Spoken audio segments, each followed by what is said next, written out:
It was a quiet Friday evening in Maplewood, a small town surrounded by pine woods and old farmhouses.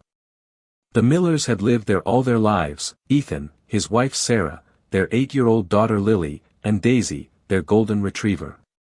Daisy was gentle, always following Lily like a shadow.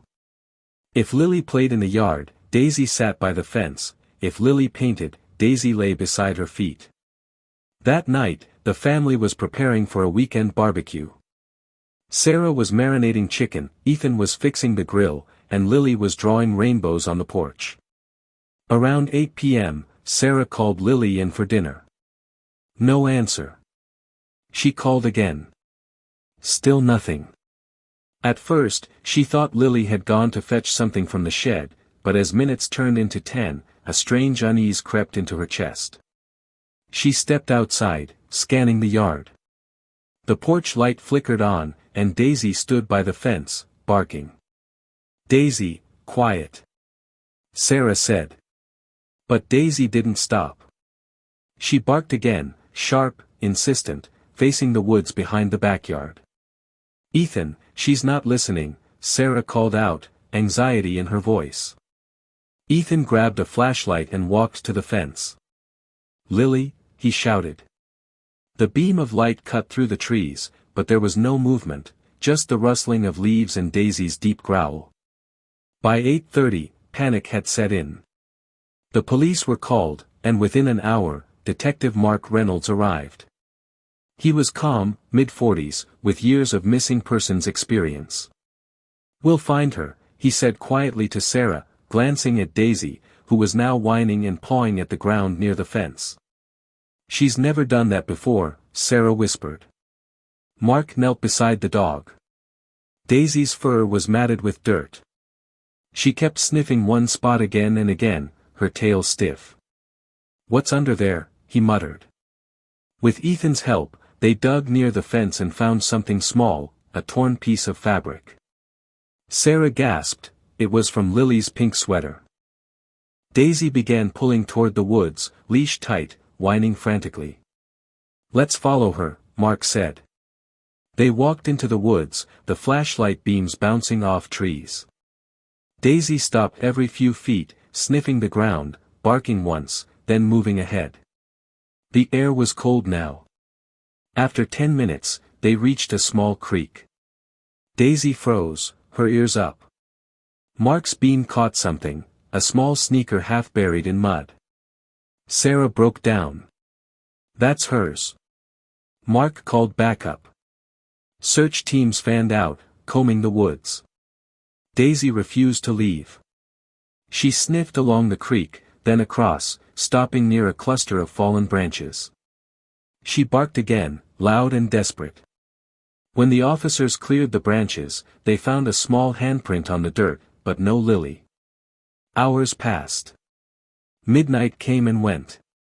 The woods echoed with the search team's calls, "Lily! Lily!" By dawn, there was still no sign of her. The only sound was Daisy's soft whimper as she lay near the creek, eyes fixed on the forest. The next morning, Mark visited the Millers. He'd been through hundreds of cases, but something about Daisy's behavior lingered in his mind. "She's reacting to something," he told Ethan. "Dogs don't fixate like that for no reason." Sarah was barely holding herself together. "She hasn't eaten since last night. She keeps staring toward the woods." Mark nodded. "Then maybe she's trying to tell us something." He decided to bring Daisy back out to the site. This time, he had a drone team and a few K-9 officers assisting. But Daisy, despite being just a family pet, led the way confidently. She crossed the creek again, sniffing and stopping at random spots, then suddenly bolted toward an old abandoned cabin about half a mile deeper. "Wait, Daisy!" Sarah shouted. Mark followed, gun drawn. The door of the cabin was slightly open. Daisy was inside, barking like crazy. When they entered, the air smelled of damp wood and gasoline. The flashlight caught a child's backpack on the floor.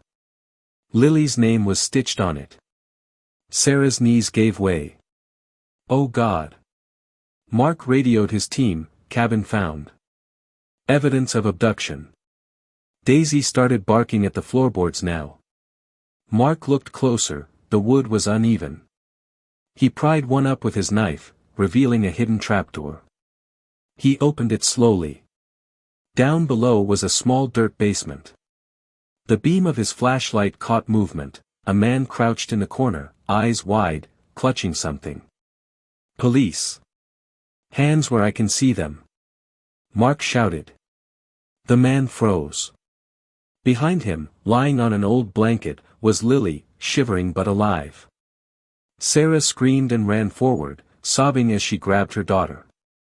Lily was trembling, her voice weak. He said he'd take me to see the puppies. The man was Frank Dalton, a local handyman with a record for trespassing.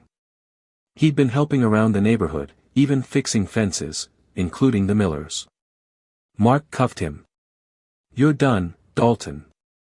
Daisy stood at the edge of the hole, growling until the man was taken away. Then she jumped down beside Lily, licking her face. Lily hugged her tightly, whispering, "You found me." Later, in the police report, Detective Reynolds wrote, "If not for the family dog, Daisy, the child might never have been found. Her instincts led directly to the scene, uncovering evidence no human eye could have noticed." The story made national news, Golden Retriever saves missing girl. But for the Millers, it wasn't about headlines, it was about the quiet bond between a little girl and her dog who refused to stop barking that night.